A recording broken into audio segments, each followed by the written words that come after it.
Imani Rhodes stepped into that courtroom as just another black woman fighting to defend her brother.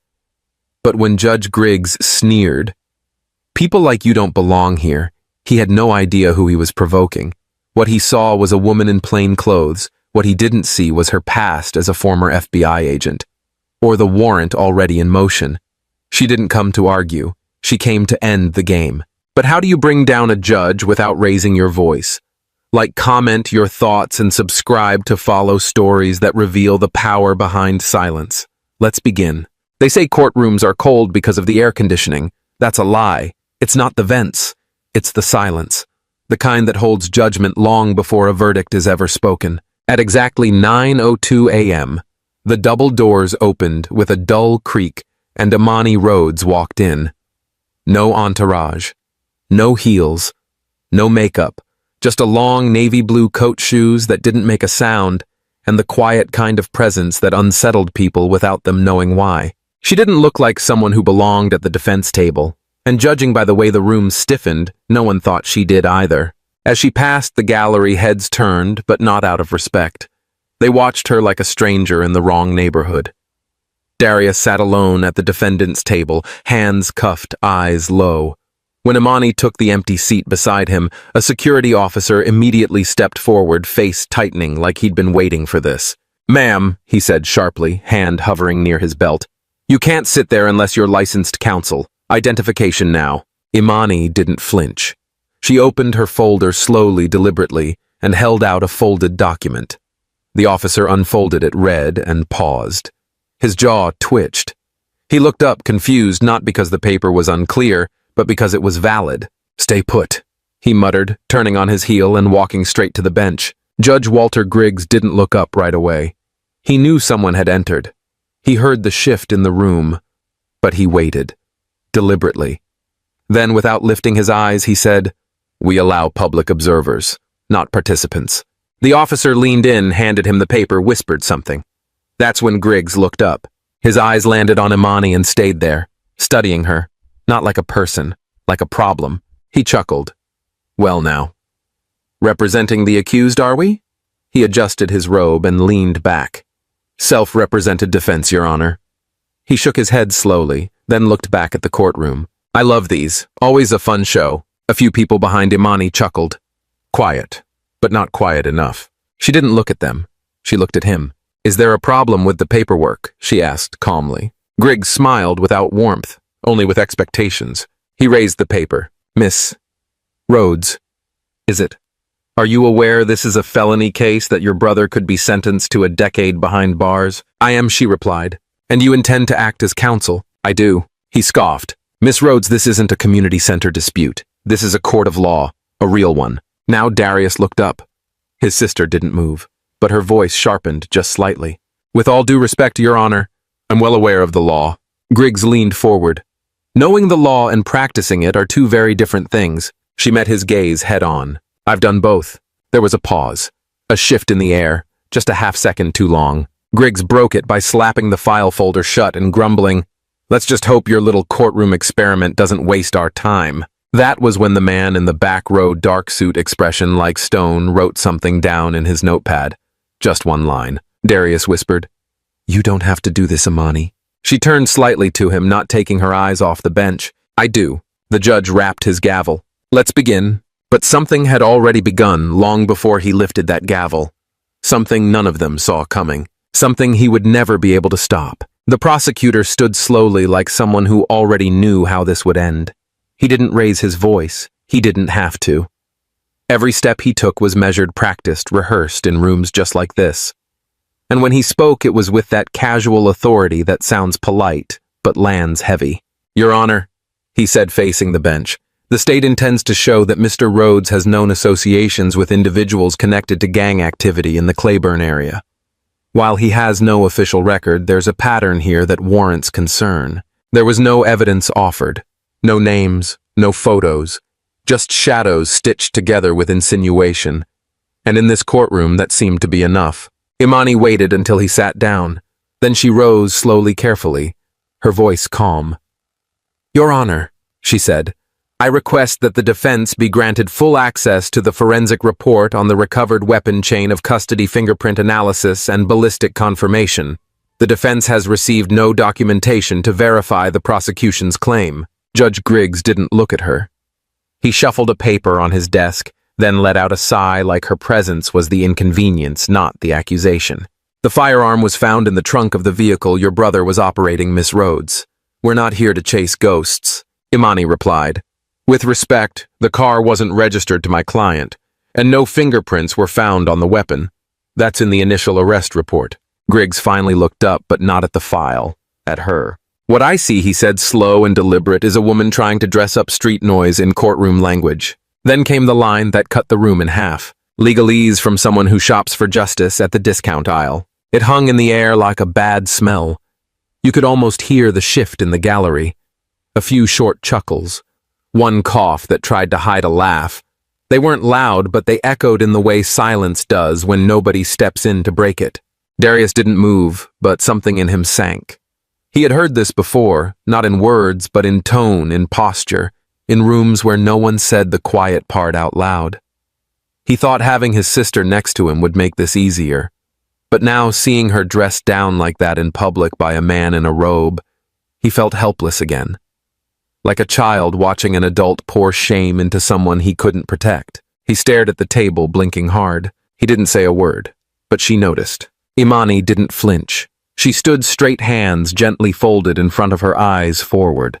Her face was still, but something deeper stirred behind her calm. Objection, she said softly. Commentary from the bench is inappropriate. Griggs smirked. Sarcasm isn't illegal, Miss Rhodes. She didn't look away. Neither is respect. That hit differently. The prosecutor glanced down at his file and shifted in his seat. He wasn't about to challenge the judge, but his eyes said enough. He hadn't expected her to stand that firmly, that precisely. And suddenly, this didn't feel like a formality anymore. Griggs exhaled sharply. Let's move on, he muttered. One rap of the gavel. Hollow. The kind of sound that's meant to signal control even when it's slipping. From the back row, the man in the dark suit made another note in his book. He didn't shift, didn't blink, didn't even look interested.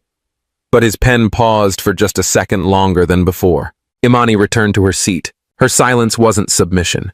It was strategic, and the weight of it filled the room more than any outburst could have. Darius turned to her. You okay? He whispered. She nodded without looking at him. This is the easy part, she murmured. And for a moment Darius believed her, or at least wanted to. He breathed slowly, trying to take in some of her calm. Trying to remind himself that she wasn't just his sister. She was someone who knew how to carry fire without letting it burn her fingers. The judge continued flipping through his papers, but something in the room had shifted. His jokes weren't landing. His voice no longer filled the space. Even the court clerk paused longer between keystrokes. And Imani, she sat back in her chair, composed, unmoved, but not unaffected. Because in rooms like this, you don't win by shouting. You win by not folding. And though no one in that courtroom knew it yet, she wasn't just defending her brother. She was preparing for something much larger. And the last time someone underestimated her like that, it didn't end well for them. That night, long after the courtroom lights dimmed and the whispers faded into dark parking lots, Imani sat alone in her small apartment just 2 blocks from the courthouse. The lamp on her desk cast a soft amber glow across the open folder in front of her.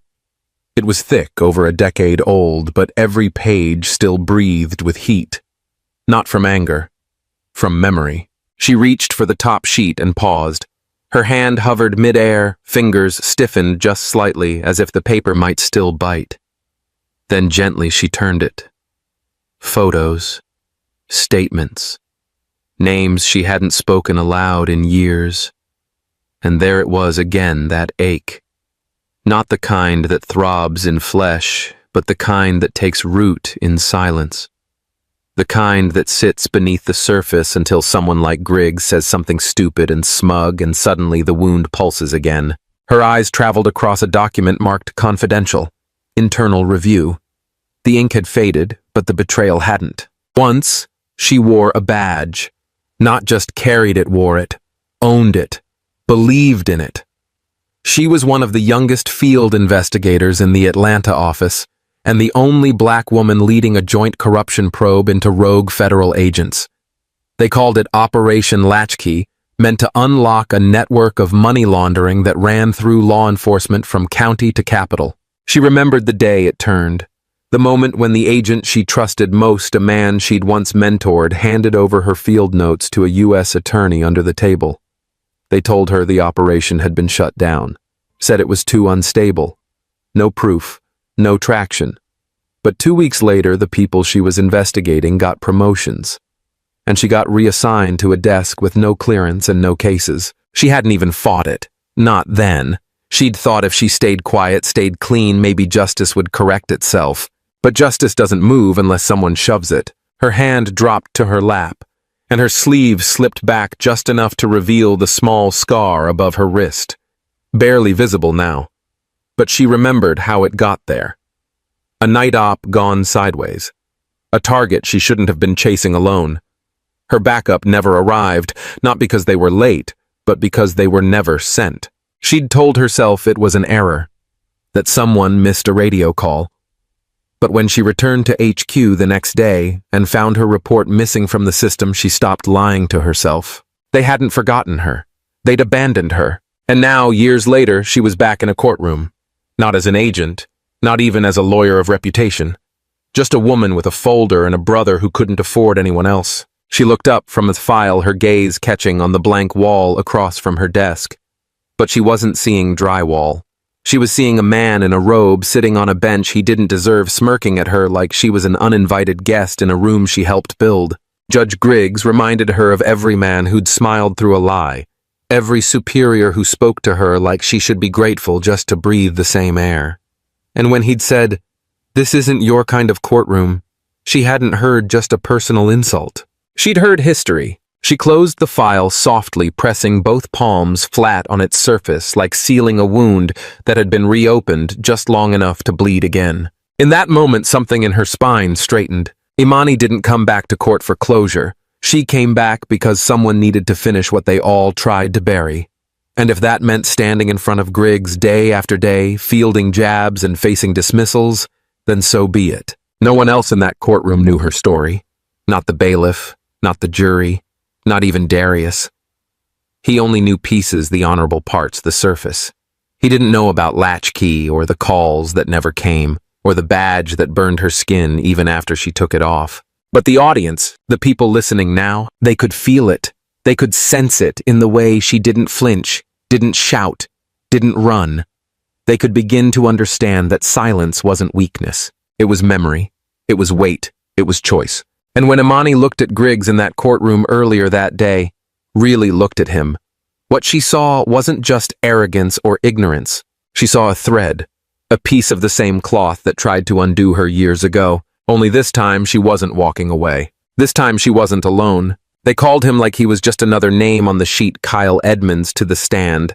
But the way Kyle moved, you could tell he wasn't ready.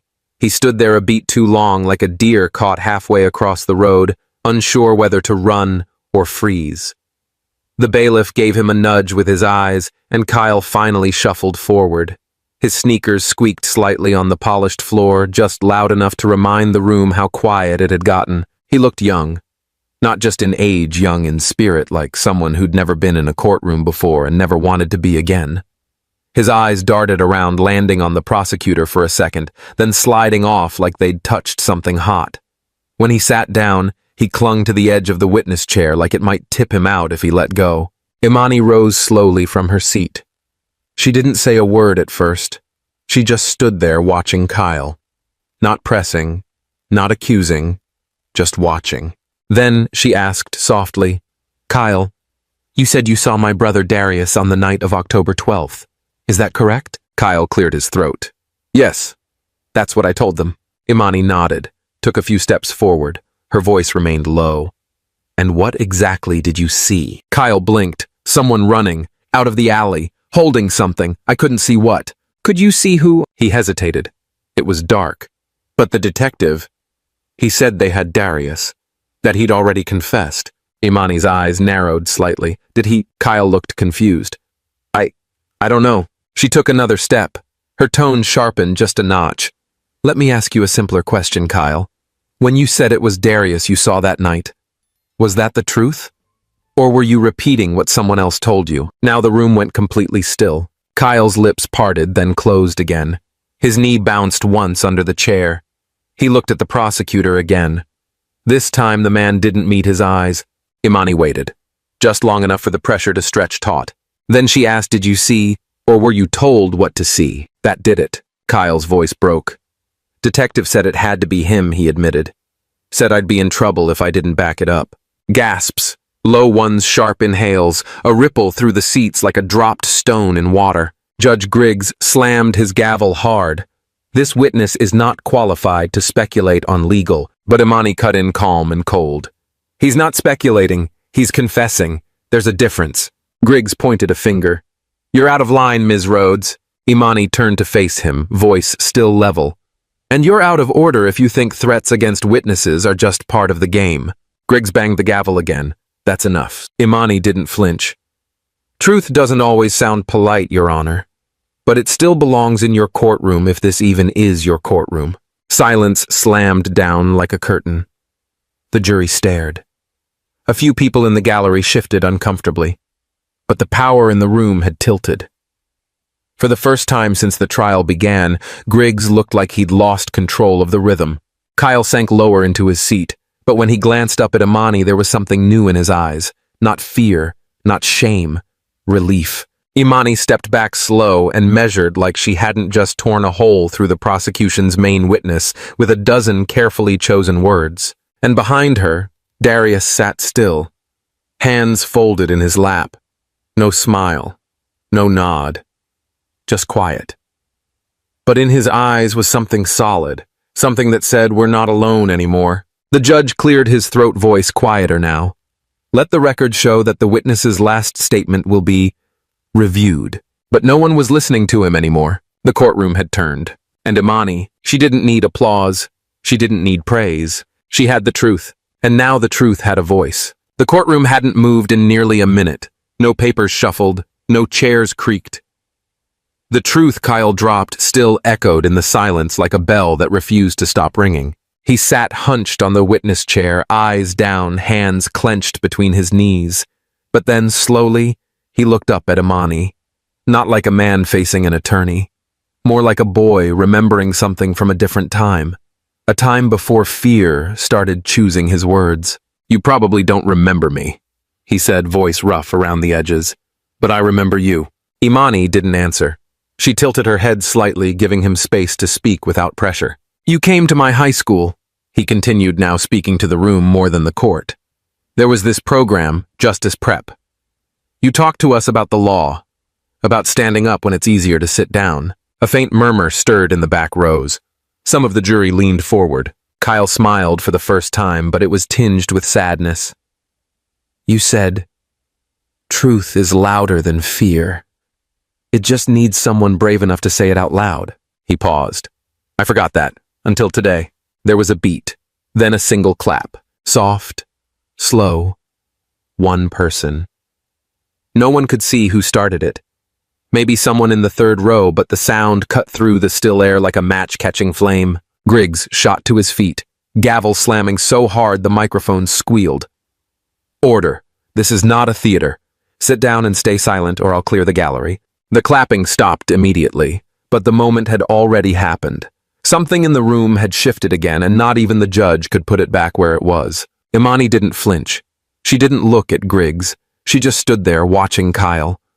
Her expression unreadable but warm in a way that wasn't easy to fake. And then she smiled. Not a grin, not a smirk, just a slight lift at the corners of her mouth, a quiet kind of knowing, not victory, just connection.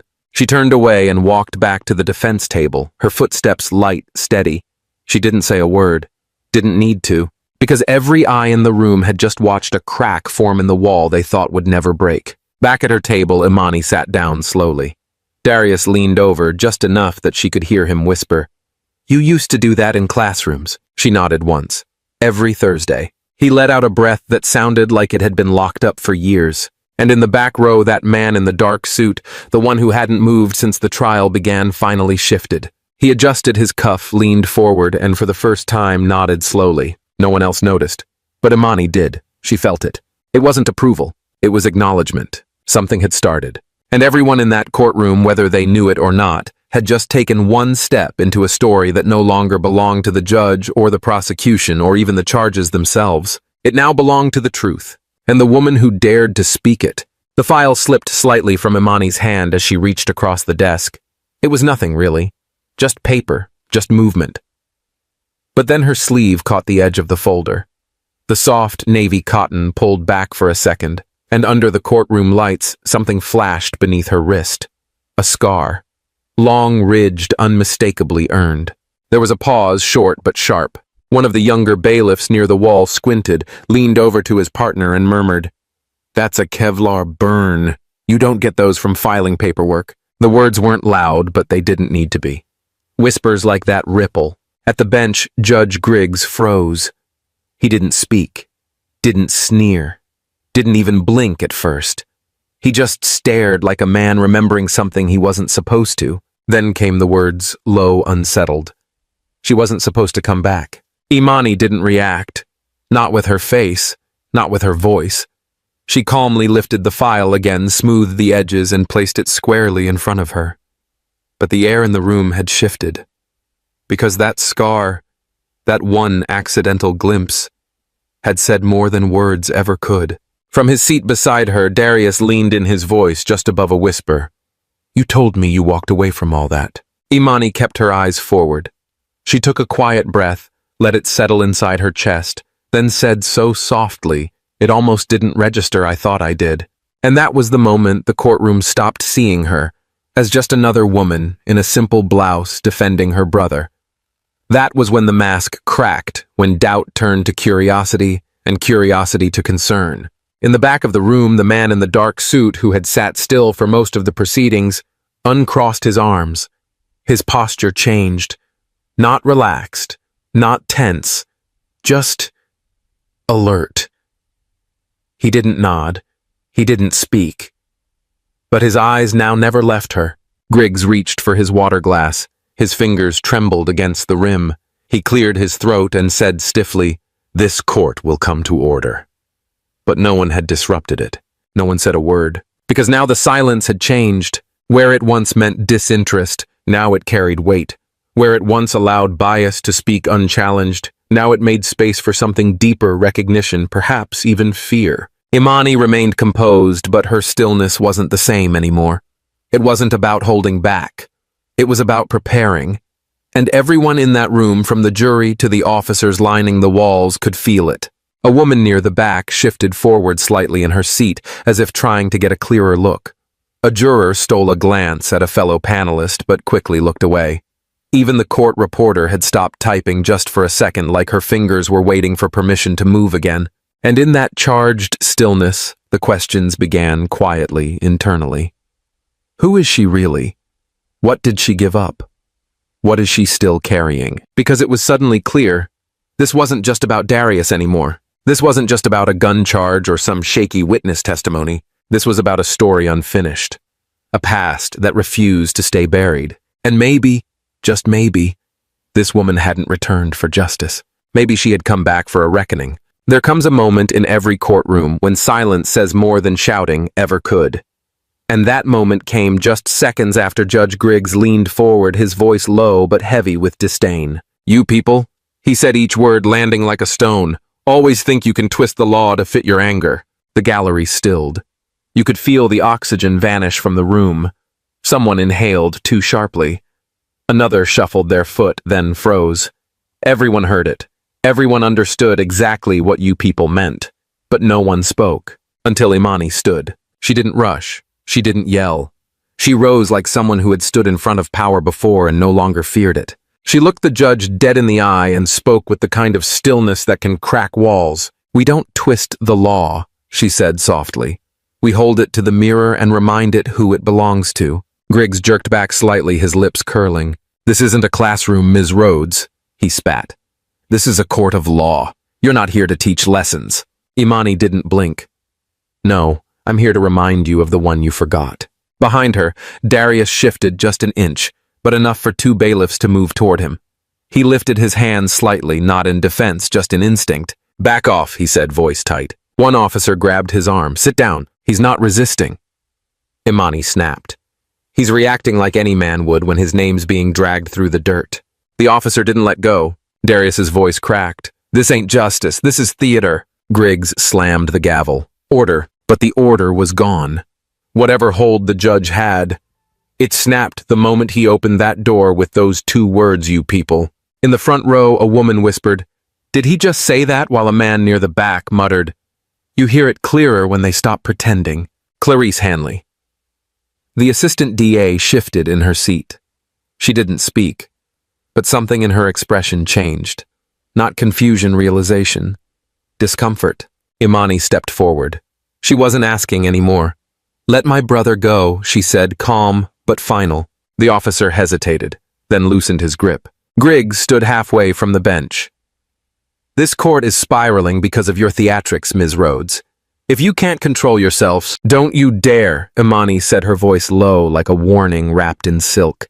"Don't you dare call my defense of the truth theatrics. That's what you call it when people like me speak up.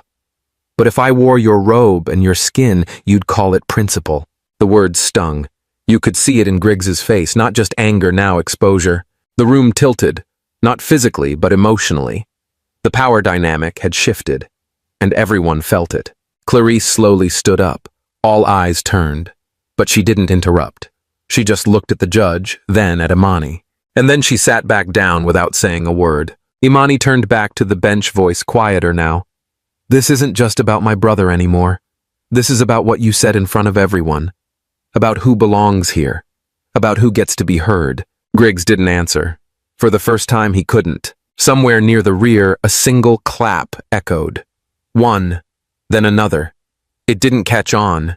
It wasn't meant to. It was just enough to say, "We see what's happening." And in that moment, the story stopped being about Darius. It became about something larger. The courtroom hadn't just shifted. It had cracked wide open. Imani had barely returned to her seat when she felt it, movement subtle but deliberate. From the far end of the gallery, the man in the dark vest finally raised his hand. Just a flick of the fingers, almost like brushing away dust. But to Imani, it was thunder in silence. She didn't look back at him. She didn't have to. She simply nodded once slowly, like someone who'd been waiting for that moment all day. Judge Griggs, still visibly unsettled, cleared his throat and gripped the gavel tighter than before. "This court," he began, voice rising to reclaim the ground he felt slipping beneath him, "is adjourned for the day.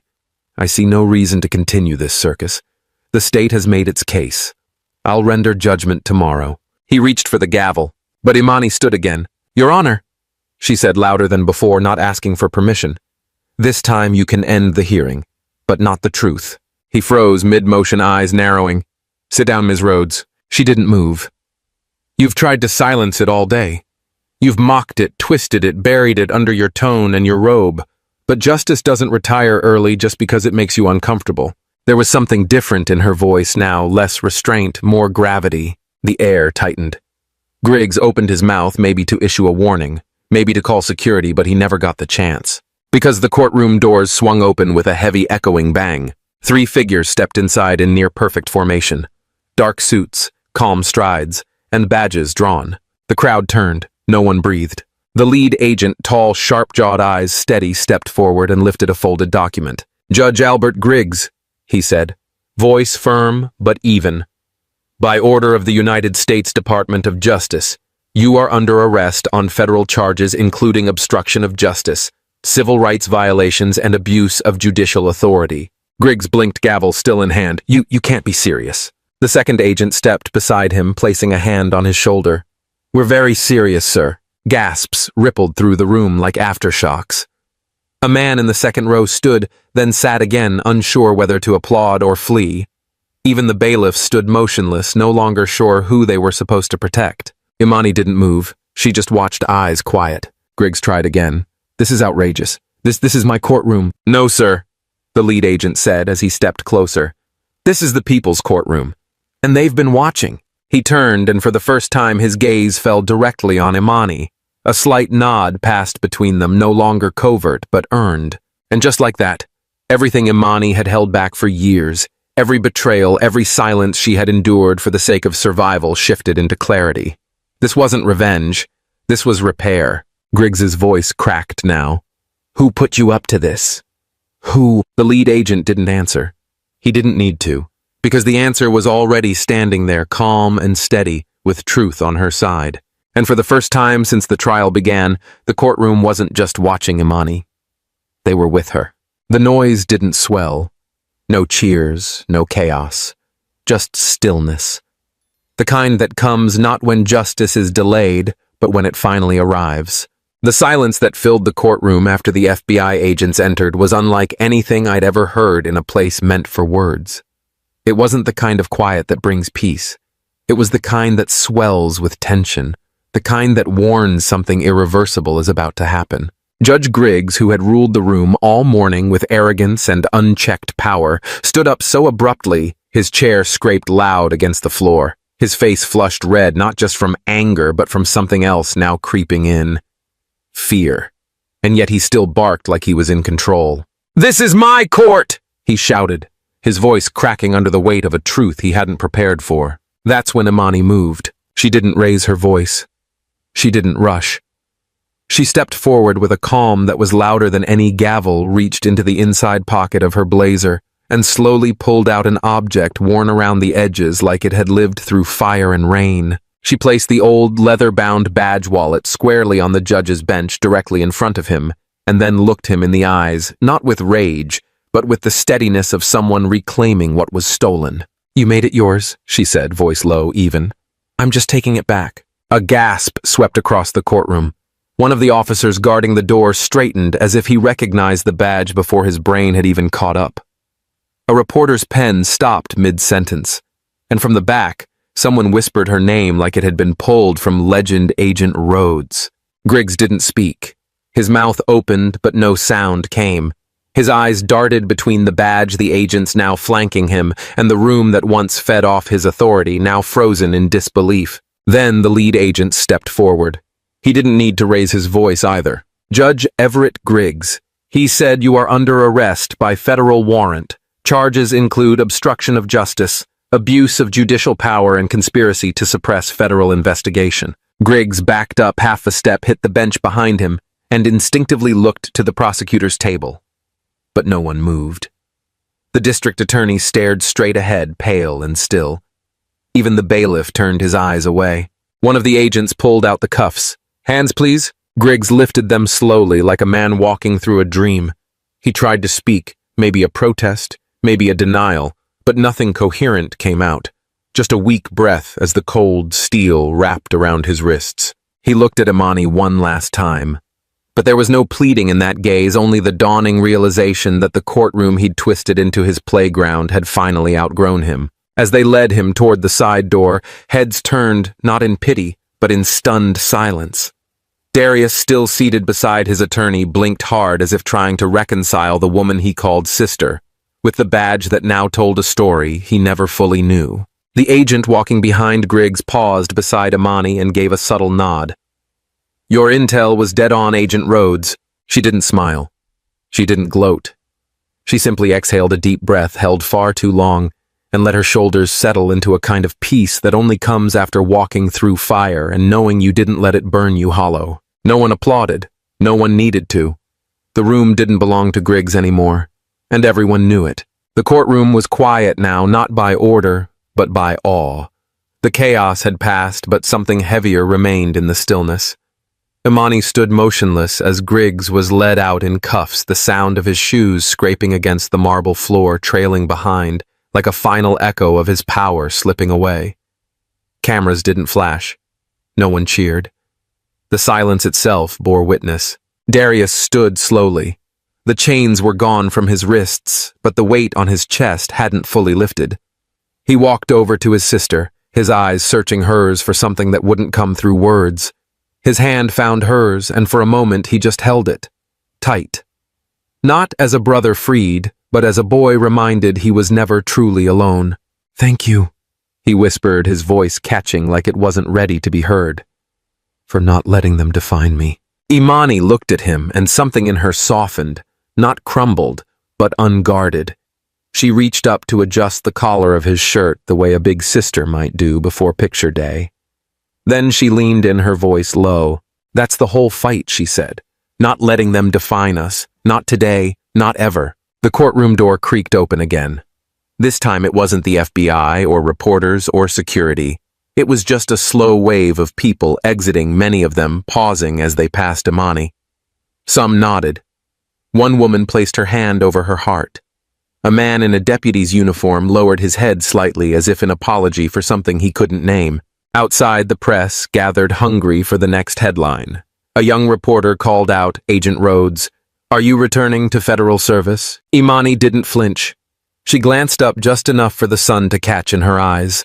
Then she smiled, not with triumph, but with something quieter. "No," she replied. This was personal. They wanted more. But she didn't wait for follow-ups. She didn't linger in the sound bites. She simply walked down the courthouse steps, her heels tapping steady against the stone, the rhythm calm and even, like someone who'd long since stopped needing the world to clap for her steps. At the bottom of the steps, Darius caught up to her. They didn't speak. They didn't need to. He walked beside her, a free man now, not because she fought for him, but because she reminded the world he was worth fighting for. And somewhere behind them, inside that now quiet courtroom, the air still hung heavy with something unspoken. Justice hadn't screamed that day. It hadn't worn banners or thundered through microphones. It had simply stood up quietly in the form of a woman who knew what silence had cost her and chose never to pay it again. Because sometimes justice doesn't need a podium, just a memory, and someone brave enough to stand in it. Justice doesn't always arrive with noise. Sometimes it walks in quietly through the strength of someone who refuses to let silence win. This story wasn't just about one courtroom or one man being falsely accused. It was about the power of truth, the cost of dignity, and the courage it takes to stand, especially when the system expects you to kneel. If this story moved you, if it made you think or feel something deep down, please take a moment to like this video, share it with someone who needs to hear it, and subscribe to our channel, Mr. Max Stories, for more powerful narratives just like this one. Your support isn't just a number. It tells us these stories matter. It gives our team the strength to keep writing, keep digging, and keep bringing you voices that refuse to be silenced. Because here at Mr. Max Stories, we don't just tell stories, we remember them, we honor them, and we pass them on. Thank you for listening.